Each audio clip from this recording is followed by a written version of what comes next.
Bismillahirrahmanirrahim. Assalamualaikum warahmatullahi wabarakatuh. Hari ini kita ketemu lagi di Matis pertemuan keempat. Materi hari ini mengenai himpunan ya. Himpunan ini sebenarnya udah kalian pelajari juga sebelum-sebelumnya di aljabar mungkin. Jadi saya hanya mereview sedikit. Nanti untuk lebih jelasnya bisa kalian lihat di buku. Oke, kita masuk ke definisi. Apa sih definisi himpunan gitu? Nah, himpunan itu adalah kumpulan atau objek yang dapat didefinisikan dengan jelas.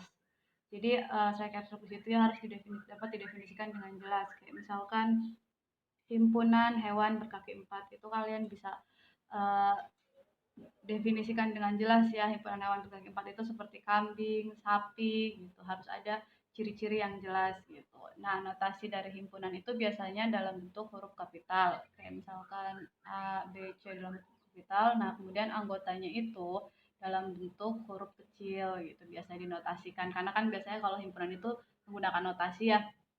Nah, contoh himpunan misalkan himpunan bilangan bulat. Kita kan bisa tahu ya himpunan bilangan bulat itu ada 1, 2, 3, 4, 5 dan seterusnya gitu. Jadi himpunan ini harus punya definisi yang jelas gitu. Baru kita bisa menentukan anggota-anggotanya. Nah, kemudian contoh ya di sini ya. Contoh kita definisikan himpunan software under Windows. Maka bisa tulis apa aja sih software under Windows itu kan ada Microsoft Word, Microsoft Excel, Microsoft PowerPoint gitu. Nah, notasinya itu bisa dibentuk dalam notasi yang A atau yang B gitu. Kalau A itu kan dia menggunakan cara tabulasi. Jadi dirinci satu-satu gitu. Ada apa aja sih software under Windows itu. Nah, kalau yang B itu kita bisa juga mendefinisikan himpunan itu dengan menggunakan deskripsi. Jadi ada dua cara penulisannya ya, bisa tabulasi, dirinci atau bisa menggunakan deskripsi. Nah, anggota himpunan itu kan biasa disebut elemen ya. Jadi kalau misalkan kita bisa tulis X itu elemen dari A, berarti artinya X itu anggota dari himpunan A, atau X bukan elemen dari A, artinya X bukan anggota himpunan A, seperti itu. Kemudian kita masuk ke kardinalitas himpunan. Apa yang disebut dengan kardinalitas himpunan? Kardinalitas himpunan adalah jumlah elemen di dalam himpunan tersebut. Kayak misalkan ya, yang B. Contoh, B itu adalah X merupakan bilangan prima yang lebih kecil dari 20. Nah, apa aja sih anggota himpunan B itu? Anggota himpunan B itu ada 2, 3, 5, 7, 11, 13, 17, dan 19 ya, bilangan prima yang di bawah dari lebih kecil dari 20. Nah, jadi berapa sih kardinalitas dari B? Yaitu ada 8. 8 itu jumlah elemen yang ada di himpunan B. Seperti itu ya, kayak saya kira bisa dimengerti gitu. Kayak misalkan T.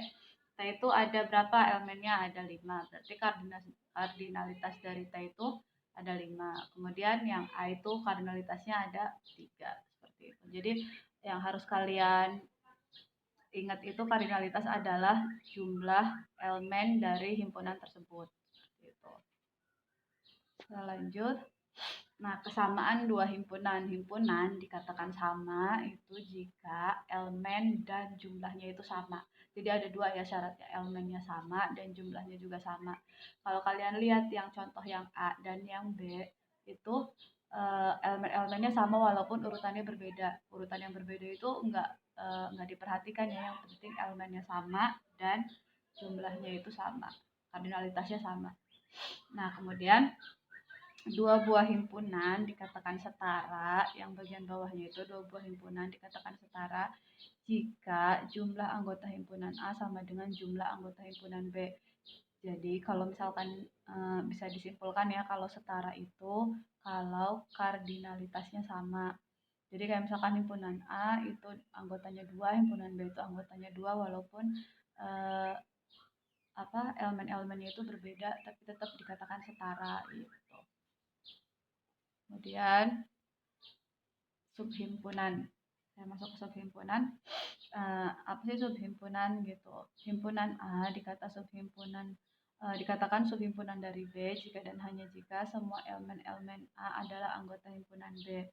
Jadi elemen-elemen di A itu tuh ada juga di B gitu. semua elemen di A itu ada di B. Nah, maka A adalah subset dari B, seperti itu. Kalau misalkan dia bukan subset, kayak gitu ya ininya, apa namanya, lambangnya. Tinggal subset lalu dicoret. Kayak tadi kalau bukan elemen, elemen lalu dicoret. Seperti itu lambangnya.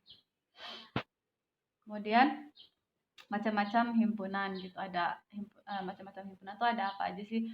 Yang seperti kita tahu ada himpunan kosong, ada singleton set, atau himpunan singleton ini tuh himpunan yang hanya memiliki satu anggota gitu. Ada juga himpunan semesta dan ada himpunan kuasa.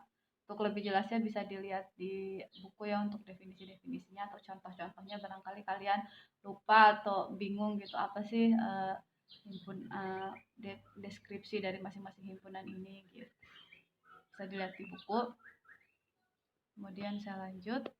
Nah, seperti pada di logika proporsi dan lain-lain, di sini juga ada operasi untuk himpunan gitu. Operasi untuk himpunan itu biasanya seperti yang kalian tahu, ada gabungan, ada irisan, ada selisih, ada komplement. Mungkin saya kira gabungan, irisan, selisih, komplement ini kalian sudah paham ya. Cuma yang agak beda atau baru mungkin yang jarang orang tahu juga itu mengenai beda setangkup. Apa sih beda setangkup? Beda setangkup itu kan lambangnya plus tapi dilingkari. Beda setangkup itu adalah himpunan yang anggotanya merupakan anggota himpunan A atau anggota himpunan B tetapi bukan merupakan kedua himpunan secara bersamaan. Artinya kalau kayak gitu kan hampir sama dengan gabungan tapi dikurangi dengan irisannya gitu. Jadi kalau misalkan himpunan A dan himpunan B digabung kemudian irisannya itu nggak masuk gitu, seperti itu. Bisa dilihat di contohnya ya, ada A dan B. Nah, A plus B, beda setangkupnya itu seperti di situ, dilihat hasilnya seperti itu. Oke, saya masuk lagi ke hukum-hukum aljabar. Nah, jadi dalam himpunan juga ada hukum-hukum aljabarnya, yaitu hukum idempoten atau A gabung A itu sama dengan A, asosiatif, dan selanjutnya gitu. Nah, ini gunanya untuk apa sih? Gunanya itu untuk bisa menyederhanakan hukum-hukum aljabar itu kan seperti yang sebelum-sebelumnya ya, kalau pernyataan itu kan juga disederhanakan. Nah, ini juga hukum-hukum aljabar ini juga untuk menyederhanakan sebuah himpunan. Misalkan contohnya itu A gabung A irisan B itu bisa disederhanakan. Silahkan kalian coba dan bisa dilihat juga di buku ya untuk yang contohnya itu. Nanti bisa disederhanakan. Kemudian saya lanjut. Nah, dalam himpunan juga bisa direpresentasikan dalam bentuk diagram Venn. Nah, diagram Venn itu misalkan ya, untuk yang pertama itu kan A subset dari universal gitu. Nah, kalau A komplement berarti di luar dari himpunan A gitu. Nah, yang lingkaran itu adalah himpunan-himpunannya. Kalian bisa lihat di situ kalau beda setangkup itu kan yang paling terakhir beda setangkup itu A sama B, gabungan A dan B tapi dikurangi dengan irisannya gitu. Jadi kalau menggunakan diagram Venn ini sebenarnya lebih terlihat dengan jelas ya perbedaan. Maksudnya apa sih bagian-bagian dari himpunan-himpunannya seperti itu. Untuk ya, diagram Venn ini juga nanti bisa digunakan untuk mencari kardinalitasnya. Biasanya kalau misalkan di SMA waktu dulu kan gitu ya, kalau kira-kira yang suka misalkan yang suka matematika, yang suka bahasa Inggris gitu dikurangi dengan yang suka keduanya dan lain-lain. Jadi diagram Venn ini juga biasanya digunakan dalam perhitungan-perhitungan atau dalam bab himpunan ini juga sering digunakan. Nanti kalian juga ngerjakan latihan ya yang ada di buku. Itu juga ada soal-soal yang tentang kardinalitasnya. Silahkan bisa dieksplor lebih lanjut. Saya di sini hanya poin-poinnya saja. Kalian bisa lebih mengeksplornya lagi di buku. Ini semua ada di buku. Gitu. Oke, sekian dari saya. Kurang lebihnya saya mohon maaf. Untuk bab himpunan ini sudah selesai. Karena kita ada 2 materi, jadi saya hanya sebentar. Selanjutnya kita akan bahas mengenai fungsi dan relasi. Sekian dari saya. Assalamualaikum warahmatullahi wabarakatuh.